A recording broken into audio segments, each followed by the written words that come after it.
Red road নয়, এবারে ঈদের নামাজ হবে ব্রিগেড প্যারেড গ্রাউন্ডে।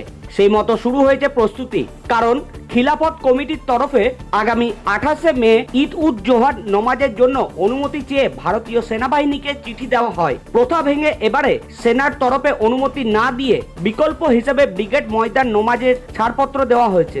সেনার কথা মতো রেড রোডের পরিবর্তে ব্রিগেডে ঈদের নমাজ পড়ার জন্য সম্মত হয়েছে খিলাফত কমিটি। পাশাপাশি কলকাতা পুলিশের তরফেও ব্রিগেডে ঈদের নমাজের জন্য অনুমতি মিলেছে। বিগত 1919 সাল থেকে রেড রোডে ঈদের নমাজ অনুষ্ঠিত হচ্ছে।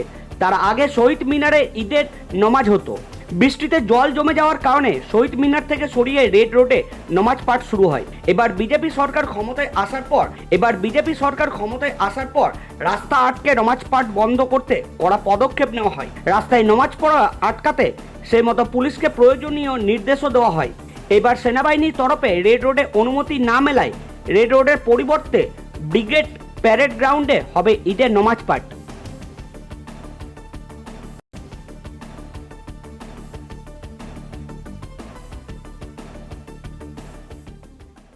Bureau report, Bangabarta.